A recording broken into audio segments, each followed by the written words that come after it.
साथियों नमस्कार, स्वागत है आपका एक बार फिर से गवर्नमेंट गुरु 2.0 यूट्यूब क्लास में। इस सीरीज में हम देख रहे हैं राजस्थान का, इंडिया का और अंतर्राष्ट्रीय करंट अफेयर। राजस्थान का एग्जाम हो चाहे इंडिया का एग्जाम, कोई भी एग्जाम हो, हमें जो है हमारे करंट अफेयर से एक भी क्वेश्चन गलत नहीं होगा। और इस करंट अफेयर में हमने मार्च का करंट अफेयर पढ़ चुके हैं, अप्रैल का करंट अफेयर है जिसकी 5वीं क्लास है आज।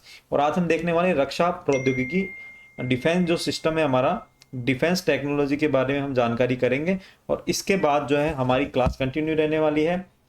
और ये मैंने प्लेलिस्ट बना रखी है, जो भी बच्चे चैनल पे नए हैं चैनल को जरूर सब्सक्राइब कर लेना। वीडियो को पसंद आए तो वीडियो को लाइक कर देना, दोस्तों के साथ शेयर कर देना। ठीक है दोस्तों, तो चलिए शुरू करते हैं हमारा आज की क्लास। सबसे पहले हम बात करें डीआरपी, डेवलपमेंट रोड प्रोजेक्ट, ये आखिर में है क्या। तो डेवलपमेंट रोड प्रोजेक्ट की हम बात करें तो ये जो है तुर्की, इराक, कतर और संयुक्त अरब अरब अमीरात ने डीआरपी के सहयोग के लिए एक समझौता ज्ञापन पर हस्ताक्षर किया। आपस में इन चारों देशों ने डीआरपी, डेवलपमेंट रोड प्रोजेक्ट पर एक हस्ताक्षर किए हैं। और ये जो हस्ताक्षर है, ये प्रधानमंत्री मोहम्मद सिया, इराक के जो प्रधानमंत्री है मोहम्मद सिया अल सुडानी के साथ मिलकर जो है ये समझौते किए गए हैं। मतलब चारों देशों ने आपस में एक सहयोग समझौता किया है, आपस में एक रोड प्रोजेक्ट का डेवलप कर रहे हैं। और ये जो रोड प्रोजेक्ट है, इसकी जो किलोमीटर है वो 1200 किलोमीटर का इसकी जो है दूरी रखी गई है। इस प्रोजेक्ट के माध्यम से क्या होगा कि जो खाड़ी देशों को इराक से होते हुए यूरेशियाई, एशिया और यूरोप के बीच में जो देश स्थित हैं, वहां पर जो है तुर्की से जोड़ा जाएगा। मतलब कहने का मतलब ये है कि खाड़ी देशों को यूरोप तक पहुंच के लिए एक रोड प्रोजेक्ट बनाया जा रहा है। और उस रोड प्रोजेक्ट के तहत जो है तुर्की तक जो है ये प्रोजेक्ट बनाया जा रहा है। इसकी लंबाई जो है 1200 किलोमीटर है। इसके तहत इसको जोड़ा जाएगा। ठीक है। और ये जो प्रोजेक्ट है, इस प्रोजेक्ट को middle east Europe economic corridor के प्रत्युत्तर में माना जा रहा है। India middle east east Europe economic corridor, आपने नाम सुना होगा, इंडिया मिडिल ईस्ट यूरोपीय इकोनॉमिक कॉरिडोर, जिसका तुर्की ने काफी विरोध किया था। आपको पता होगा तुर्की ने इस प्रोजेक्ट का काफी विरोध किया था। आखिरकार ये प्रोजेक्ट है क्या। तो आपको पता है कि इंडिया में अभी G20 की जब बैठक हुई थी तो इस प्रोजेक्ट पर सभी ने हाँ करा था, हाँ की थी। और इसी पर जो है ये समझौता हुआ था। तो ये क्या है कि इंडिया की जो अब मुंबई से लेकर, आपको पता है अरब सागर, अरब सागर से सीधा आपके ईरान, ईरान से सीधा मिडिल ईस्ट होते हुए और यूरोप तक जो है एक जलमार्ग और आपके रोड के माध्यम से जो है ट्रेन के माध्यम से यूरोप तक पहुंच बनाने का ये एक प्रोजेक्ट था, Indian middle east Europe economic corridor. ये एक आर्थिक गलियारा है और ये जो है वहां तक पहुंच, यूरोप तक पहुंचने के लिए ये इंडिया मिडल ईस्ट यूरोपीय इकोनॉमिक कॉरिडोर बनाया जा रहा था। इसका जो है तुर्की ने काफी विरोध किया था और उसी के ही प्रत्युत्तर में जो है डीआरपी डेवलपमेंट रोड प्रोजेक्ट का जो है शुरुआत की गई है खाड़ी देशों के द्वारा। ठीक है। आगे देखो, आगे है डेटाबेस जनगणना करने वाला पहला देश कौन बना है दोस्तों, न्यूजीलैंड बना है। न्यूजीलैंड में डेटाबेस जनगणना होगी। और ये जो जनगणना है डेटाबेस्ड होगी। डेटाबेस मतलब हमारे इंडिया में नॉर्मली क्या होता है, अभी हाल ही में जो जनगणना 2011 की हुई थी, तो अब क्या होता है कि इसमें कुछ कर्मचारियों की नियुक्ति कर दी जाती है। कर्मचारी जो है डोर टू डोर जाते हैं, हर घर जाते हैं, डोर टू डोर जाते हैं और डोर टू डोर जाके जो जानकारी इकट्ठी करते हैं और कुछ जो प्रश्नों के जवाब लिए जाते हैं और उसके आधार पर जो है डेटा तैयार किया जाता है। और डेटा तैयार करने के बाद जो है जनगणना को अंजाम दिया जाता है। लेकिन अब न्यूजीलैंड एकमात्र ऐसा देश है जो डेटा बेस्ड जनगणना करने वाला है। इसका मतलब क्या है, अब क्या है, कर्मचारियों को यहाँ पे जाने की आवश्यकता नहीं है, हर घर घर जाने की आवश्यकता नहीं है। तो कर कैसे होगा, तो इसमें क्या होगा, डोर टू डोर सर्वेक्षण नहीं होगा, बल्कि क्या होगा, सभी जो सरकारी संस्थाएं हैं, टैक्स डिपार्टमेंट है, समाज कल्याण विभाग है आदि के जो डाटा है उनको लिया जाएगा और उन डाटाओं के आधार पर जो है जनगणना की जाएगी। पता, इनकम टैक्स डिपार्टमेंट में सभी जो लोगों जो टैक्स भरते हैं उनका डेटा है, सरकारी संस्थाओं में डेटा है, समाज कल्याण विभाग में डेटा है। तो इन डेटा का उपयोग किया जाएगा और उस पर छटनी होगी और उसके बाद जो है एक जनगणना के आंकड़े तैयार किए जाएंगे। ठीक है। बोले सर कैसे होगा ये, जैसे मैं बताता हूँ आपको। इसमें होगा क्या, जैसे कोई बच्चा पैदा होता है तो उसका होता है बर्थ सर्टिफिकेट, बर्थ सर्टिफिकेट होता है। अब बर्थ सर्टिफिकेट बनाने के लिए कौन सी संस्था होती है, आपके सरकारी संस्थान होती है ना। जैसे यहाँ नगर निगम होता है, ऐसी तरह से सरकारी संस्थाएं जो होती है, तो सरकारी संस्थाओं में जो है एंट्री हो जाती है। एंट्री होने के बाद सरकारी संस्थाओं द्वारा जो है रजिस्ट्रेशन कर दिया जाता है। रजिस्ट्रेशन करने के बाद उसका डेटा सरकारी संस्था में फीड हो जाता है। तो उस डेटा को उठाया जाएगा कि भारत में जो है इतने बच्चे पैदा हुए, ठीक है ना। भारत के परिप्रेक्ष्य में बता रहा हूँ मैं आपको। इस तरह से वहाँ न्यूजीलैंड में उठाया जाएगा कि इतने बच्चे इस महीने में पैदा हुए। इस तरह से जो है टोटल जो है बर्थ का आंकड़ा आ जाएगा, डेथ का आंकड़ा आ जाएगा, ठीक है। इस तरह से जो है ये डेटाबेस जनगणना होगी। भारत के लिए थोड़ी मुश्किल इसलिए है क्योंकि अभी सभी लोग जो है जन्म प्रमाण पत्र नहीं बनवाते हैं, ना डेथ सर्टिफिकेट बनवाते हैं, ना ही जो है इनकम टैक्स भरते हैं। तो डेटा अभी तक यहाँ पर सभी डिपार्टमेंट में भी पूरा नहीं, तो भारत के लिए थोड़ी मुश्किल है। भारत एक विशाल जनसंख्या वाला देश है, तो थोड़ा दो मुश्किल इसके लिए भी है। लेकिन धीरे धीरे जो है यहाँ पे भी भारत में भी हो सकता है आने वाले टाइम में देखने को मिले। तो ये पहला आपको ये ध्यान रखना, डेटाबेस जनगणना कराने वाला पहला देश कौन सा है? न्यूजीलैंड, ठीक है। उसके बाद आगे देखो, आगे लिखा हुआ है इंपॉर्टेंट चीज को हम ध्यान रखेंगे। पहला है अंतरराष्ट्रीय इंद्रधनुष पर्यटन सम्मेलन। पहला इंद्रधनुष पर्यटन सम्मेलन की हम बात करें तो यह सम्मेलन 20 अप्रैल 2024 को काठमांडू नेपाल में आयोजित हुआ, ठीक है। इस सम्मेलन का मुख्य उद्देश्य क्या है? LGBTQ कम्युनिटी जो होती है उनको अनुकूल पर्यटन स्थल के रूप में स्थापित करना। LGBT कम्युनिटी क्या होती है? मैंने आपको एक वीडियो बना के बताया भी था। L से मतलब लेस्बियन, G से मतलब गे, B से बायोसेक्सुअल, T से ट्रांसजेंडर और Q से क्यूर, ठीक है। तो जो समलैंगिक विवाह होते हैं, समलैंगिक जो लोग होते हैं उनसे संबंधित ये कम्युनिटी होती है। इसमें क्या है, एक दिवसीय अंतर्राष्ट्रीय सम्मेलन का आयोजन नेपाल के काठमांडू में किया गया और इसके सहयोग से गैर सरकारी संगठन मया की पहचान नेपाल द्वारा किया गया। जो एनजीओ है, एनजीओ का नाम क्या है? इसका नाम है मयाको पहचान, है ना, मयाको पहचान। ये इंपॉर्टेंट है, मयाको पहचान इसका नाम है एनजीओ का, तो ये ध्यान रख लेना। कहाँ पे सम्मेलन हुआ था? नेपाल में हुआ था। और सुनील बाबू पंत जो है LBGT समुदाय से पहले सांसद है नेपाल के, सुनील बाबू पंत, इन्होंने जो है इनको CEO चुना गया है इस कम्युनिटी का, ठीक है। नेपाल के सुप्रीम कोर्ट ने 2007 में एक ऐतिहासिक निर्णय दिया था और इस निर्णय के तहत तीसरे लिंग की पहचान को मान्यता देने के वाला कानून बनाया था। उसके बाद वर्ष 2023 में, जून 2023 में एक अंतरिम आदेश भी दिया था और सुप्रीम कोर्ट, वहाँ का जो सुप्रीम कोर्ट है नेपाल का, उन्होंने कहा है कि समलैंगिक विवाह जो होता है उसको कानूनी रूप से पंजीकृत करने की अनुमति दे दी है। एक तरह से हम बात करें तो नेपाल के अंदर जो है समलैंगिक विवाह को अनुमति मिल चुकी है, ठीक है दोस्तों। तो यह ध्यान रखना, LGBT कम्युनिटी का अगर आ जाता है क्वेश्चन तो आपको यहाँ पे ध्यान रखना। सम्मेलन का हुआ नेपाल के काठमांडू में। आगे देखो, जिम्बाब्वे द्वारा जिज नाम एक स्वर्ण समर्थित मुद्रा शुरू की गई है। तो GZIG, जिज, है ना। तो जिम्बाब्वे की नई मुद्रा कौन सी है? जिज, ठीक है। तो जिम्बाब्वे गोल्ड, जिसका पूरा नाम है, क्या नाम है इसका? Zimbabwe gold. एक तरह से हम कह सकते हैं कि जैसे नए जिस बैंक नोट 1 रुपए से लेकर 200 रुपए के बीच में आएंगे, तो जिम्बाब्वे के अंदर जब भी नोट चलेंगे तो 1 रुपए के नोट से लेकर 200 रुपए के नोट के बीच में जो है नोट छपेंगे, है ना। और जो पुराने जो नोट थे उनको बदलने के लिए बैंकों को 21 दिन का समय दिया गया है कि आप 21 दिन में सभी जो लोगों के नोट हैं वो बदल दो और 1 रुपए से 200 रुपए तक के नोट वो उन्हें दे दो। एक तरह से हम कह सकते हैं कि भारत में जब नोटबंदी हुई थी तो नोटबंदी के दौरान जो है 1000 रुपए के और 500 रुपए के जो नोट है वो बंद कर दिए गए थे, है ना।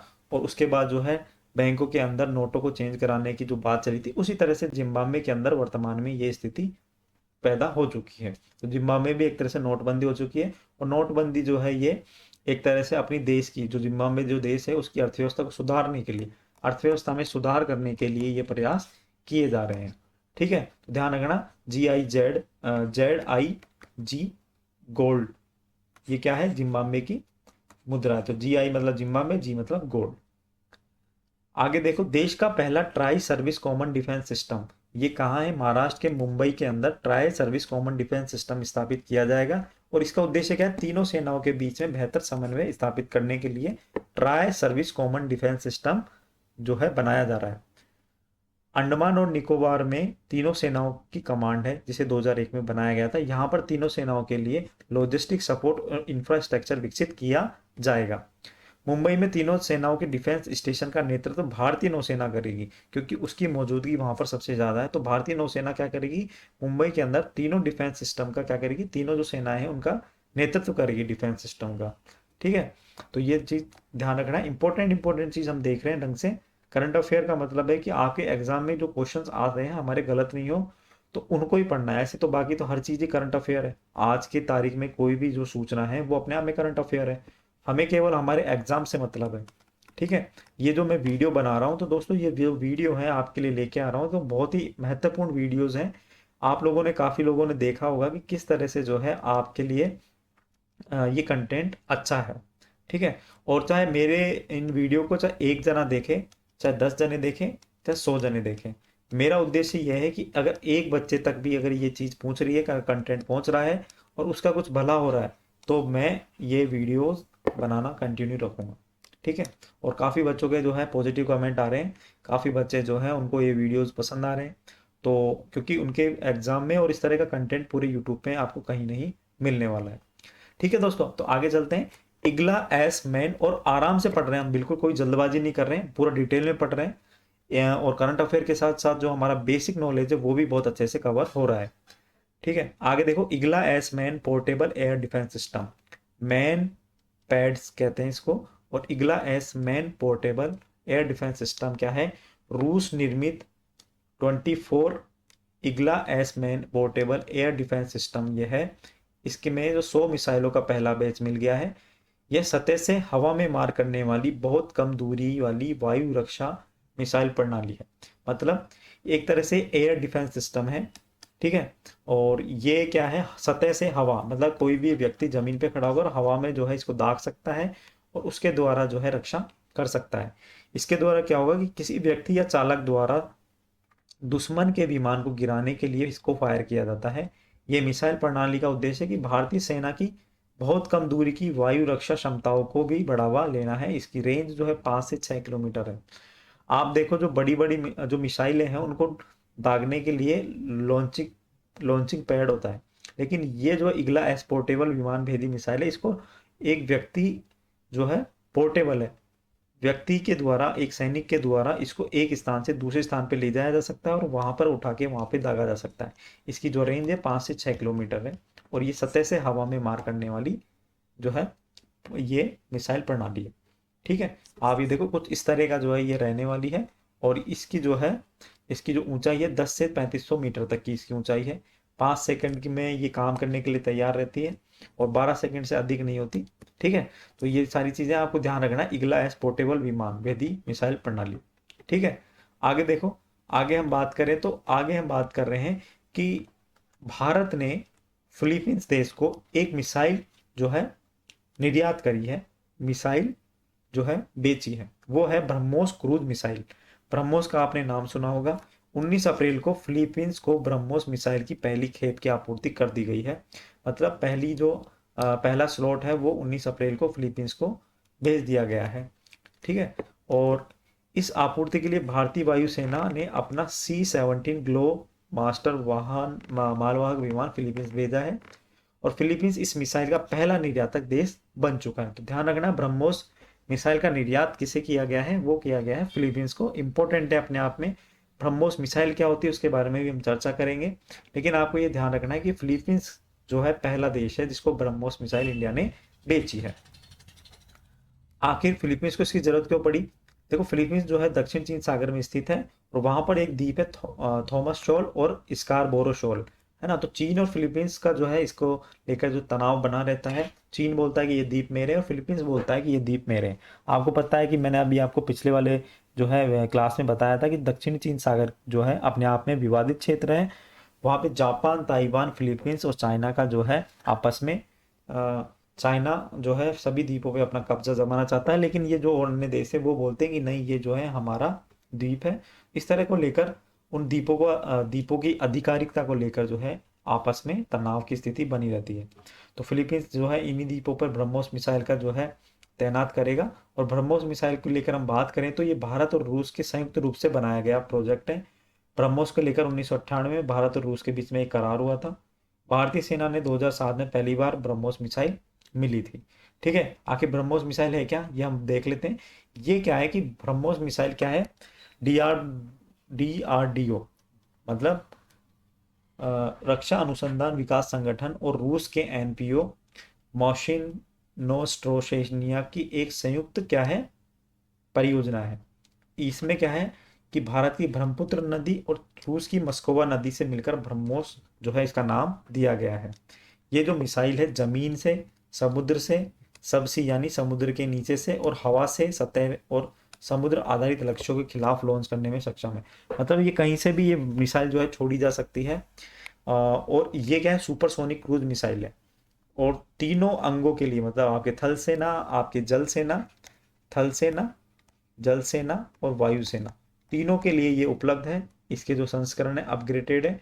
तीनों सेनाओं के पास ब्रह्मोस मिसाइल स्थित है। Missile technology control rhythm MTCR आपने नाम सुना होगा। अब भारत MTCR का सदस्य बन चुका है, पहले नहीं था। और MTCR का सदस्य बनने के बाद इसकी जो मारक क्षमता है वो 290, पहले क्या था, इसकी मारक क्षमता 290 किलोमीटर लिमिट कर दी गई थी। और MTCR का जो है भारत 2016 में जब सदस्य बना, तो MTCR के सदस्य बनने के बाद इसकी जो रेंज है वो 450 किलोमीटर कर दी गई है। और धीरे धीरे इसकी जो रेंज है वो 600 किलोमीटर तक भी कर दी जाएगी। ठीक है, तो अभी चल रहा है, बात चल रही है, लेकिन अभी पहले क्या, MTCR सदस्य बनने से पहले जो है इसकी रेंज 290 किलोमीटर थी। MTCR आखिर क्या है, MTCR क्या है, मिसाइल टेक्नोलॉजी कंट्रोल रिजिम। इसके अंदर जो है वही सदस्य देश शामिल होते हैं जिनको मिसाइल, परमाणु हथियार आदि से संबंधित एक समझौता होता है कि ये जो है मिसाइल की जो रेंज है उसको जो है लिमिट करने के लिए एक तरह से ये क्या है, ये एक समझौता है MTCR। ठीक है, तो इसके बारे में हम आगे और चर्चा करेंगे, लेकिन हमें वर्तमान में ये ध्यान रखना है कि इसके पहले जो दूरी थी, मारक क्षमता थी 290 किलोमीटर थी, अब वर्तमान में जो है 450 हो चुकी है। और 600 किलोमीटर करने पर जो है काम चल रहा है।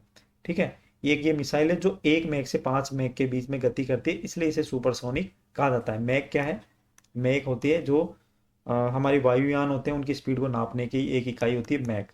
तो 1 मैक से 5 मैक तक की इसकी स्पीड है। और इसकी स्पीड के कारण 1 मैक से 5 मैक के बीच में होने के कारण इसे जो है सुपरसोनिक क्रूज मिसाइल नाम दिया गया है। ठीक है, इसी तरह से भारत में हम बात करें तो निर्भय निर्भय एक क्रूज मिसाइल है, निर्भय। ठीक है, 19 अप्रैल 2024 को निर्भय क्रूज मिसाइल का सफल परीक्षण किया गया है। रक्षा अनुसंधान और विकास संगठन ने एक परीक्षण ओडिशा के तट चांदीपुर एकीकृत परीक्षण रेंज में किया था। परीक्षण के दौरान इस मिसाइल ने 864 किलोमीटर से 1111 किलोमीटर प्रति घंटे की रफ्तार हासिल करी थी। निर्भय मिसाइल की हम बात करें तो निर्भय मिसाइल क्या है, स्वदेशी प्रौद्योगिकी क्रूज मिसाइल है। ठीक है, ये लंबी दूरी की सबसोनिक क्रूज मिसाइल है। ये पहली स्वदेश निर्मित क्रूज मिसाइल है। ठीक है, पहली स्वदेश निर्मित क्रूज मिसाइल है, मतलब इस मिसाइल का जो निर्माण है भारत के अंदर ही हुआ है। ये सबसोनिक क्रूज मिसाइल है क्योंकि इसकी जो गति है वो 1 मैक से कम है, 1 मैक से कम है।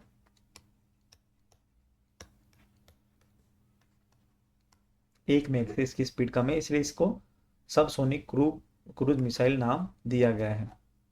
ठीक है, ये 2 स्टेज की मिसाइल होती है, एक स्टेज में ठोस और दूसरे स्टेज में जो है तरल क्या भरा जाता है, ईंधन भरा जाता है। ठीक है, और इस मिसाइल में 200 से 300 किलोग्राम तक हथियार ले जाने की क्षमता है। मतलब 200 से 300 किलोग्राम हथियार ले जाने की ये क्षमता है। निर्भय मिसाइल एक तरह से स्वदेशी मिसाइल है और इसका जो अधिकतम जो रेंज है वो 1500 किलोमीटर तक इसकी रेंज है। और ये परमाणु हथियार ले जाने में भी सक्षम है। ठीक है, ये 2 जगह से दागी जा सकती है। कौन कौन से, समुद्र से भी, मतलब आपके जल से और आपके थल, दोनों जगह से ये दागी जा सकती है निर्भय मिसाइल। ठीक है, और दुश्मन को रडार को जो चकमा देने में भी सक्षम है, जल्दी से जो है रेंज में नहीं आती है दुश्मन के। आगे देखो, एक और है मध्यम दूरी की बैलिस्टिक मिसाइल क्रिस्टल मेज। इसका भी सफल परीक्षण हुआ है 24 अप्रैल 2024 को। अपने आप में देखो, साइंस और प्रौद्योगिकी, रक्षा प्रौद्योगिकी के लिए बहुत इंपॉर्टेंट है ये चैप्टर। अगर आपने यहाँ से पढ़ा है तो आपको कहीं और से पढ़ने की आवश्यकता नहीं है। मैं बार बार ये चीज़ कहता हूँ, लेकिन आपको बस विश्वास बनाना पड़ेगा। 24 अप्रैल को इसका सफल परीक्षण हुआ है और ये वायुसेना ने Su-30 MKI लड़ाकू विमान का इस्तेमाल इसके परीक्षण के लिए किया था। ठीक है। क्रिस्टल मेज 2 मिसाइल आखिर क्या है? ये देखो मध्यम दूरी की बैलिस्टिक मिसाइल है। 250 किलोमीटर से अधिक दूरी पर स्थित लक्ष्य को हमला करने की क्षमता रखती है। मतलब इसकी जो रेंज है, रेंज की हम बात करें तो इसकी जो रेंज है वो है 250 किलोमीटर। ठीक है। ये उन्नत वायु प्रक्षेपित हवा से सतह मिसाइल है। इसे रॉक्स के नाम से भी जाना जाता है। किसके नाम से जाना जाता है? रॉक्स के नाम से भी इसे जाना जाता है। डीआरडीओ द्वारा भारत में, हाँ अब आगे देखो, डीआरडीओ द्वारा भारत में सबसे हल्का बुलेट प्रूफ जैकेट विकसित किया गया है। ठीक है। बुलेट प्रूफ जैकेट जो होता है वो भारत में सबसे हल्का है, डीआरडीओ ने इसको विकसित किया है। यह जैकेट BIS गोला बारूद के उच्चतम खतरे के स्तर 6 के खिलाफ सुरक्षा प्रदान करेगा। स्तर 6 मतलब लेवल 6। लेवल 6 क्या होता है? देखो दोस्तों क्या होता है, आपने अगर गेम खेला है पबजी, पबजी नाम सुना होगा, तो उसमें क्या है कि जो बुलेट प्रूफ जैकेट होती है उसके लेवल है, लेवल 1, लेवल 2 और लेवल 3। हाईएस्ट लेवल 3 है वहाँ पर। तो ये थोड़ा कमज़ोर होता है, ये इससे थोड़ा अच्छा होता है। लेवल 3 सबसे अच्छा होता है उस गेम के अंदर हम बात कर रहे हैं। लेकिन ये जो हल्का जो भारत ने जो बनाया है ये जैकेट, ये लेवल 6 है। तो आप सोचो इससे 3 गुना है। ठीक है। तो 3 गुना है मतलब बहुत मजबूत है। अगर सैनिकों को ये उपलब्ध होता है तो बहुत कम चांस है कि उनको कुछ उनके साथ उनको जो है चोट पहुंचे। और इसका जो परीक्षण है वो चंडीगढ़ के टर्मिनल बैलिस्टिक रिसर्च लेबोरेटरी में किया गया था। ये पॉलीमर बैकिंग के साथ मेनोलिथिक सेरेमिक प्लेट से बना हुआ है। ठीक है दोस्तों, तो आपको ये ध्यान रखना है। आगे देखो, वायुसेना को मिलेंगे 97 LCA मार्क A1 लड़ाकू विमान। आखिर ये विमान है क्या? तो हिंदुस्तान एरोनॉटिक लिमिटेड द्वारा हाल ने 65,000 करोड़ रुपए के टेंडर जारी किए हैं कि आप ये LCA मार्क A1 बनाओ। इसके तहत 97 LCA A1A फाइटर जेट्स खरीदे जाएंगे। कौन खरीदेगा इनको? जो है रक्षा मंत्रालय खरीदेगा। किससे? हाल से। मतलब हाल मतलब हिंदुस्तान एरोनॉटिक लिमिटेड से इनको जो है टेंडर दिया गया 65,000 करोड़ रुपए का। LCA mark 1A fighter jets वायुयान MiG-21, MiG-23 और MiG-27 जैसे फाइटर्स प्लेन की क्या लेंगे? जगह लेंगे। तो LCA मार्क 1A अपने आप में बहुत इंपॉर्टेंट है। LCA मार्क 1A तेजस एयरक्राफ्ट का अत्याधुनिक संस्करण है। आपको पता है सबसे हल्का जो विमान है वो है तेजस, उसका भी उन्नत संस्करण है ये। कौन सा? LCA mark 1A। ठीक है। उसका भी क्या है? उन्नत संस्करण है। ठीक है। आगे देखो, ये इतना भारतीय सेना ने प्रोजेक्ट आकाश तीर के तहत नियंत्रण और रिपोर्टिंग सिस्टम को शामिल करने का जो है काम शुरू किया। प्रोजेक्ट आकाश तीर क्या है उसके बारे में आप देख सकते हैं कि ये क्या है, एक महत्वपूर्ण पहल है जिसका उद्देश्य क्या? भारतीय सेना की वायु रक्षा क्षमताओं को बढ़ाना है। भारत इलेक्ट्रिक लिमिटेड पहल द्वारा आत्मनिर्भर भारत पहल के तहत इसे विकसित किया जा रहा है। ठीक है। तो ये थोड़ा सा ध्यान रखना है कि इस परियोजना वायु रक्षा नियंत्रण और रिपोर्टिंग प्रक्रियाओं को डिजिटलीकरण और स्वतः संचालित करने के लिए डिजाइन करने के लिए तैयार की गई है। तो आपको ये ध्यान रखना है प्रोजेक्ट आकाश तीर क्या है, थोड़ा सा ये ध्यान रख लेना। आगे देखो, सक्षम अग्नि प्राइम मिसाइल का परीक्षण हो चुका है 4 अप्रैल 2024 को। अग्नि प्राइम मिसाइल का परीक्षण किया गया है। कहाँ से किया गया है? उड़ीसा के पास जो डॉक्टर APJ अब्दुल कलाम द्वीप है वहां से इसका जो है परीक्षण DRDO के साथ मिलकर किया गया है। अग्नि प्राइम मिसाइल क्या है? Integrated guided missile development programme के तहत ये विकसित किया गया है। आपने देखा होगा integrated guided missile development programme IGM-DP के तहत ये जो है प्रोग्राम विकसित किया गया है। और इसमें जो है 5 मिसाइल, इसके तहत ये जो प्रोग्राम है इसके तहत 5 मिसाइल जो है तैयार की गई है। और ये जो है डॉक्टर APJ अब्दुल कलाम द्वारा जो राष्ट्रपति रहे थे, पहले साइंटिस्ट थे, तो इन्होंने जो है ये प्रोग्राम लाए थे। और इसके तहत जो पटना, PATN है, पटना एक तरह से हम बोल सकते हैं। तो पटना से हो गया पृथ्वी, P से हो गया पृथ्वी, अग्नि, त्रिशूल, है ना, नाग और आकाश, ये 5 मिसाइलें बनाई गई है। और इन 5 मिसाइलों के तहत जो है भारत में जो है रक्षा प्रौद्योगिकी के अंतर्गत अपने आप में क्रांति आई है। ठीक है, तो यहाँ में ये ध्यान रखना है कि जो अग्नि की मिसाइल है वो IGMDP प्रोग्राम के तहत बनाई गई है। ये अग्नि प्राइम बैलिस्टिक मिसाइल है जिनकी रेंज है 1200 से 2000 किलोमीटर के बीच में।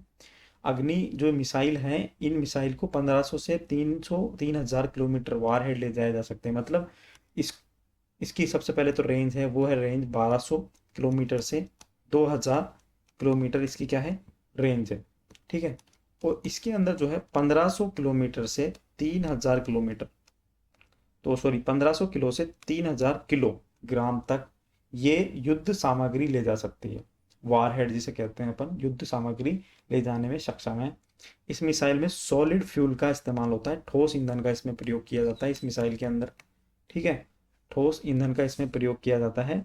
और ये जो है, ये अग्नि मिसाइल सीरीज की सबसे नई और छठी मिसाइल है। ठीक है, सबसे नई और छठी मिसाइल है। आगे देखो आकाश मिसाइल, अभी मैंने बताया कि आकाश मिसाइल भी इस प्रोग्राम के तहत जो है विकसित की गई है, आकाश है ना। और आकाश मिसाइल प्रणाली 31 मार्च 2024 को सफल परीक्षण इसका किया गया है। सतह से हवा में मार करने में ये सक्षम है मिसाइल। इसके बारे में थोड़ी सी जानकारी कर लेते हैं। सिंगल यूनिट्स में 4 मिसाइलें होती है और अलग अलग टारगेट को ये नष्ट करती है। DRDO ने स्वदेशी रूप में इसको विकसित किया है। एक मध्यम दूरी की सतह से हवा में मार करने वाली मिसाइल प्रणाली है। इसकी मारक क्षमता जो है 40 से 80 किलोमीटर तक है।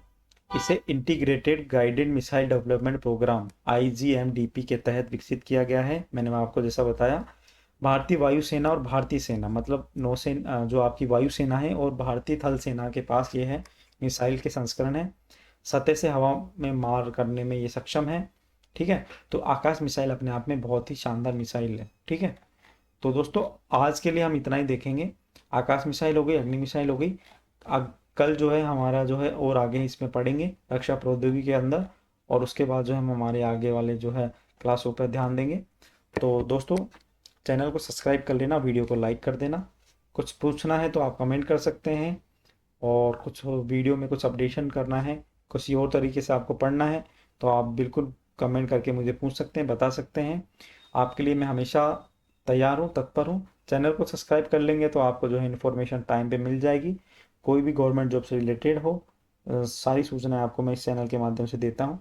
तो चैनल को सब्सक्राइब कर लें, वीडियो को लाइक कर दें, दोस्तों के साथ शेयर कर देना। अभी के लिए इतना ही, मिलते हैं नेक्स्ट वीडियो में। अभी के लिए इतना ही, धन्यवाद।